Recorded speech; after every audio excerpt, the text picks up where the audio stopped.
Walayar excise check പോസ്റ്റിൽ നിരോധിത e-cigarette disposable pod ഡിവൈസുകളുമായി യുവാവ് പിടിയിൽ. KSRTC ബസ്സിൽ യാത്രക്കാരനായിരുന്ന കടമ്പഴിപ്പുറം കോണിക്കഴി ആരോണി വീട്ടിൽ നവാസിനെയാണ് പിടികൂടിയത്. ഇയാളിൽ നിന്നും 21 ഇ-സിഗരറ്റ് ഡിസ്പോസിബിൾ പോഡ് ഡിവൈസുകൾ കണ്ടെത്തി. വിപണിയിൽ ഏകദേശം 50,000 രൂപയോളം വില വരുന്നവയാണ് ഇവ. ഇ-സിഗരറ്റ് പുതിയ ജനറേഷൻ യുവാക്കളിൽ ട്രെൻഡായി മാറിയിട്ടുള്ളതാണ്. ഒറ്റനോട്ടത്തിൽ സ്പ്രേയോ ബോഡി ലോഷനോ എന്ന് തോന്നിക്കാവുന്ന തരത്തിലാണ് ഇതിൻ്റെ നിർമ്മാണം. ഒരു ഇ-സിഗരറ്റിൽ നിന്നും 13,000 പഫ് വരെ എടുക്കുവാൻ കഴിയും എന്നുള്ളതുകൊണ്ട് യുവാക്കളിൽ ഗ്രൂപ്പ് സ്മോക്കിങ്ങിനെ കൂടുതലായി ഉപയോഗിക്കുന്നു. വ്യത്യസ്ത ഫ്ലേവറിൽ ലഭ്യമാകുന്നതുകൊണ്ട് അവരവരുടെ ഇഷ്ടാനുസരണം സെലക്ട് ചെയ്യാവുന്നതാണ്.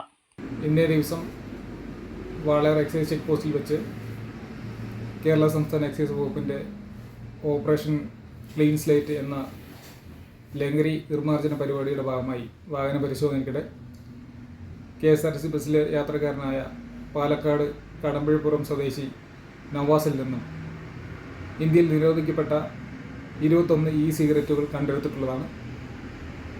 ഇതിന് ഏകദേശം വിപണിയിൽ 50,000-ഓളം രൂപ വരും. ഇത് ഒരെണ്ണത്തിൽ തന്നെ ഉദ്ദേശം 13,000-അധികം പഫ് എടുക്കാൻ പറ്റുന്നതാണ്. അതുപോലെ തന്നെ റീചാർജ് ചെയ്ത് വീണ്ടും വീണ്ടും ഉപയോഗിക്കാൻ പറ്റുന്നതാണ്. ഇത് വിവിധ വർണ്ണത്തിലും നിറത്തിലും അതുപോലെ ഫ്ലേവറിലും ലഭ്യമാകുന്നുണ്ട്. അപ്പം ഇത് prohibition of electronic cigarette act 2019 പ്രകാരം സെക്ഷൻ 4 പ്രകാരം കുറ്റകരമാണ്. 1 ലക്ഷം ഫൈനും അതുപോലെ തന്നെ 1 വർഷം തടവും ലഭിക്കാവുന്ന കുറ്റമാണ്. അപ്പോൾ ഇതിൻ്റെ തുടർ നടപടികൾക്കായി ഈ സിഗരറ്റ് തുണ്ടികളും അതുപോലെ പ്രതിയെയും വാളയാർ പോലീസിന് കൈമാറിയിട്ടുള്ളതാണ്. വാളയാർ ചെക്ക് പോസ്റ്റിലെ excise inspector Murugadas A, assistant excise inspector grade Muhammad Sherif PM, assistant excise inspector grade Prabhaji, preventive officer grade KP Rajesh, civil excise officer Unnikrishnan എന്നിവരടങ്ങുന്ന സംഘമാണ് ഇയാളെ പിടികൂടിയത്. പ്രതിയെ വാളയാർ പോലീസിനു കൈമാറി.